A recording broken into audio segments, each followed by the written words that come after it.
During the past several years, the Fire Service has benefited from NIST and UL's research on how fires develop in enclosed structures. They have taught us about how fast fires progress and how much energy is released when modern materials burn. We have learned the importance of controlling the fire by limiting the available oxygen. This research has resulted in significant changes to how we fight fires. Like many fire departments around the country, including FDNY, Los Angeles County Fire Department is changing how we approach enclosed structure fires to be consistent with this new research. All of these changes are to prevent flashover conditions from developing. We're changing a very old tradition of fire attack, where we don't flow water until at the seat of the fire. Now we are saying that it's okay to flow water above you into the smoke, which we know is fuel. This will cool the space around you. Also, by controlling the entry door, we limit the amount of fresh air that enters the building, thereby limiting the fire's growth. UL studies have shown this to be very effective in reducing temperatures and decreasing the potential of flashover. The first arriving engine to a structure fire has a lot of work to do in a short amount of time, especially if you're at scene with a 3-person crew. If you are arriving with a 4-person crew, one firefighter will be assigned door control, while the other firefighter and captain advance the line. As the door control firefighter, your job is to control the flow path of fresh air to the fire. You are trying to keep the fire ventilation limited or oxygen deprived. When the door control firefighter arrives at the entry point, the firefighter will assess the door.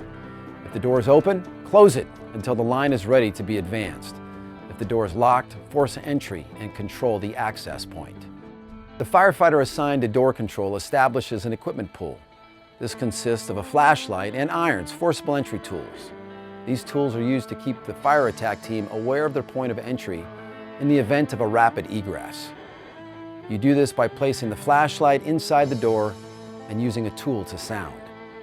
After the fire attack team has entered the structure, the door control firefighter places the flashlight inside the door and then closes the entry door 2/3 of the way to control the flow path. If you are the door control firefighter, you need to assist the fire attack crew by feeding the line past the door. Your hand needs to be on the attack line to assist with hose advancement or withdrawal, and so you know when the attack crew is flowing water. Having your hand on the line is critical. This informs you when water is flowing so you can coordinate ventilation at the door. The door control firefighter will advise the fire attack crew of changing conditions. When the water is applied to the fire and steam is produced, the door control firefighter should open the door and allow the steam to escape. If the fire attack crew has to travel a distance away from the door, as the door control firefighter, you can enter the structure in order to better communicate the point of entry to your attack team. The fire attack firefighter pulls the attack line to the front door and prepares the line for entry by rick-racking the hose at the entrance. Once at the door, you call for water and don your SCBA and gloves. When the hose is charged, you bleed the line and check the nozzle pattern prior to entering the building. The nozzle pattern should be a straight stream. Before entry, check for heat by applying a short burst of water onto the upper third of the door. If steam is produced, you know you have heat. The next several tasks of the team is critical to limiting the fire's growth and effectively getting inside to control the fire. As the nozzle firefighter and the captain are ready to advance inside the door control firefighter opens the door cautiously. Once the door is cracked open, the firefighter at the nozzle flows a straight stream at the ceiling to check the temperature. If the water is converted to steam and doesn't return in the form of water droplets, this indicates high heat at the ceiling. This is a watch out in structure firefighting. High heat at the ceiling can mean the fire is rapidly moving toward flashover. Slowing the fire's progression at this point is achieved by taking a leg out of the fire triangle.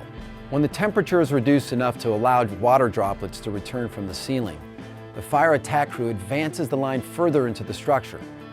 Bouncing short bursts of water off the ceiling into the smoke layer should occur while the line is advanced into the building. Be careful not to flow too much water. Maintain your thermal balance by flowing enough water so the heated gases contract when cooled. Too much water can create steam that expands and collapses the neutral plane. If you note a change in conditions, flow some water to check the heat. It's about building your situational awareness inside the structure. The water in your hose line is your lifeline. It is your tool to put the fire out and to keep you safe. Use it. A little water on the furnishings around you won't destroy them.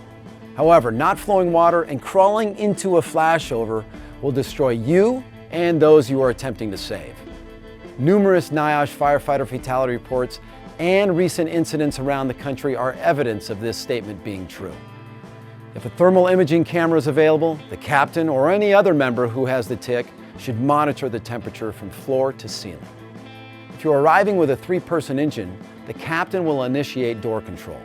The captain will bring the irons and a flashlight to the entry. As a captain, you will also bring the thermal imaging camera if it's available. As the crew approaches the door, you must keep your eyes on the smoke. Smoke conditions can indicate where the fire is located and what is burning, and even the stage that it's in. This is critical information for the entry team. If the door is open and conditions indicate the fire is ventilation limited and wanting air to grow, limit the fire's growth by shutting the door. This is the captain's responsibility when the 3-person engine company arrives. If the door is locked, force entry and control the access. After the attack line is charged, the firefighter specialist will assume the door control position until relieved by the next arriving unit.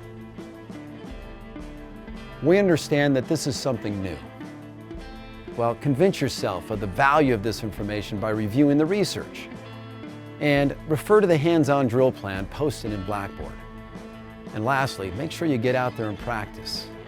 Review each position. Get several repetitions in door control and advancing that line into an enclosed structure fire. And finally, if you have any questions, give us a call in training.